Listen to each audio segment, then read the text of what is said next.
land and the Spirit visits Tzefat.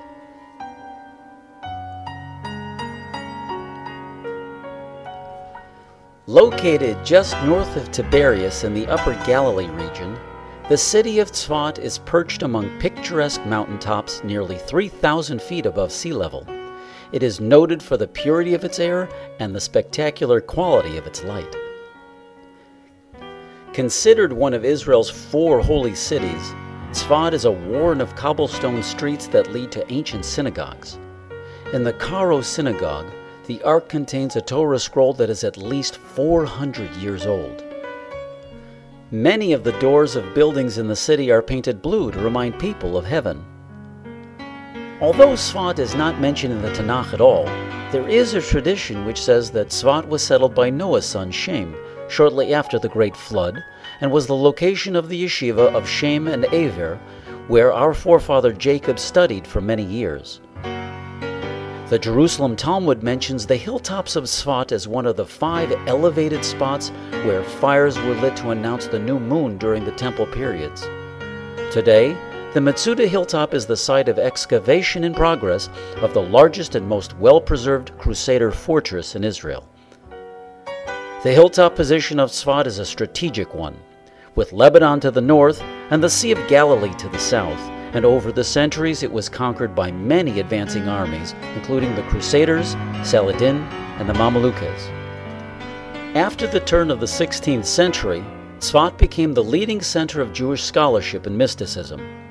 Among the prominent Kabbalists who made their home in Safed were Rabbi Isaac Luria, known as the Arizal, and Rabbi Moshe Cordovero. Tzefat also attracted numerous other Jewish scholars and spiritualists, including Rabbi Joseph Caro, the author of the Code of Jewish Law, and Rabbi Shlomo Halevi Alkabetz, composer of the Shabbat hymn Lecha Dodi. Many of these and other spiritual giants are buried in the cemeteries around the city, and Hannah and her 7 sons, who died refusing to worship idols during the times of Greek persecution, are also buried nearby. Tzefat is also historically significant for another reason. Asia's very first printing press was installed in Tzefat, and in 1578 the first Hebrew book printed in Israel came out of Tzefat. But fortune turned against the community.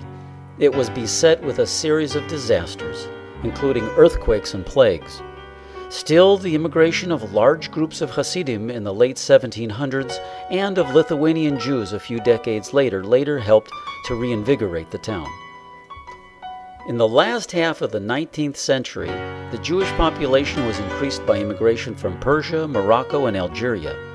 Sir Moses Montefiore visited Tzefat 7 times and financed the rebuilding of much of the town. Unfortunately, virtually all of the antiquities of Tzefat were, however, destroyed by earthquakes.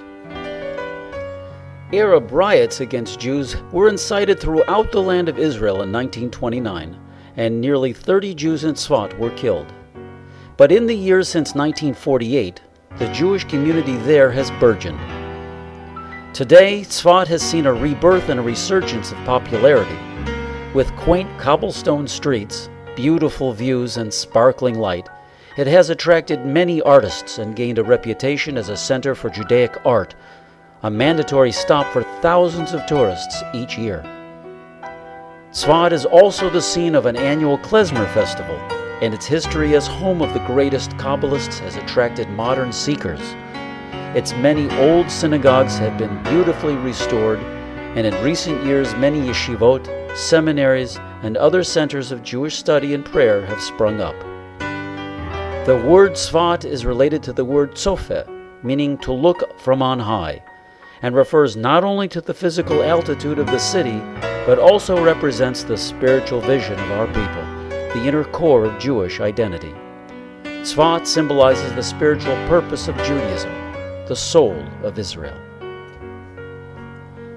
Join us next week as we conclude our course with Lesson 6, Israel and the Diaspora, where we will visit the holiest city on earth, Jerusalem.